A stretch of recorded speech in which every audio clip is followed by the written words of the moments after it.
আসসালামু আলাইকুম ওয়া রাহমাতুল্লাহি ওয়া বারাকাতুহু। বন্ধুরা, আশা করি আপনারা সকলেই ভালো আছেন।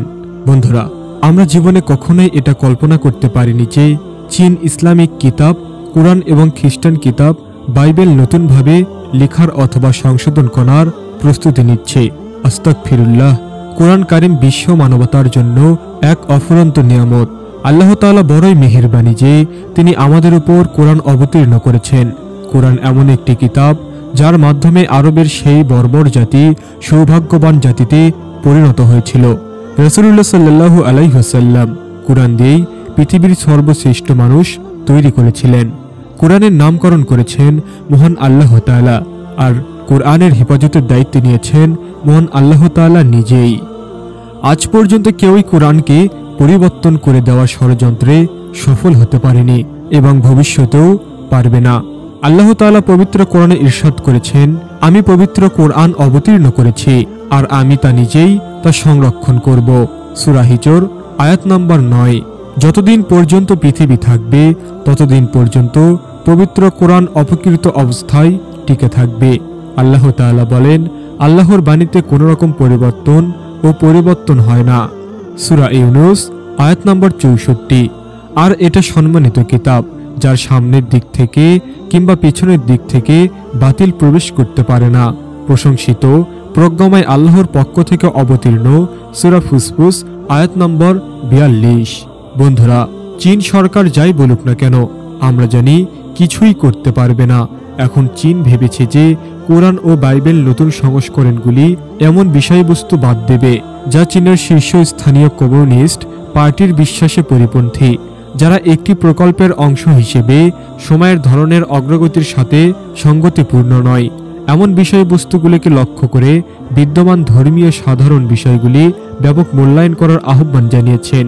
2017 সাল থেকে চীন সরকার মুসলমানদের চারিদিক থেকে ঘিরে রেখেছে এবং তাদেরকে একটি ক্যাম্পে আটকে রেখেছে, যার সংখ্যা প্রায় 1 লক্ষ। চীন তার পক্ষ থেকে দাবি করেছে যে ইসলামিক চরমপন্থার বিরুদ্ধে লড়াই করার লক্ষ্যে মুসলমানরা বৃদ্ধিমূলক প্রশিক্ষণ কেন্দ্রগুলিতে শিক্ষিত হচ্ছে। চীনের উইঘুর শিবির ক্যাম্পগুলি মানবতার জন্য অত্যন্ত লজ্জা এবং আন্তর্জাতিক সম্প্রদায়কে সেগুলো বন্ধে সহায়তা করার আহ্বান জানিয়েছেন। তবে চীনের সংখ্যালঘুদের ওপর চলমান নিপীড়নের পরেও পৃথিবীর শক্তিশালী কিছু ইসলামিক দেশ নীরব ছিল এবং এখনও নীরব। এটা আমাদের জন্য অত্যন্ত লজ্জার বিষয়। সবাই নিজ নিজ স্বার্থ নিয়ে ব্যস্ত। চীন দেশটির ক্ষমতাসীন কমিউনিস্ট পার্টির এক সভায় এমন সিদ্ধান্ত নেওয়া হয়েছে।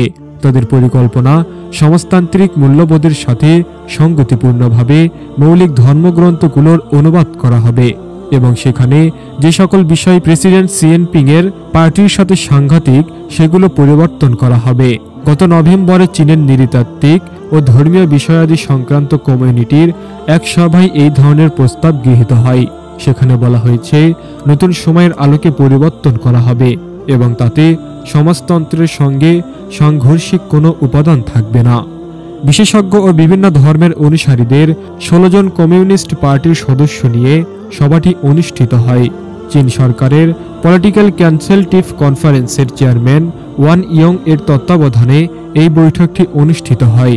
এ মাসের গোড়ার দিকে ম্যাকওয়েতে একটি অনুষ্ঠানের যোগ দিয়ে বিষয়টির প্রতি ইঙ্গিত করেছেন দেশটির প্রেসিডেন্ট শিল্পী।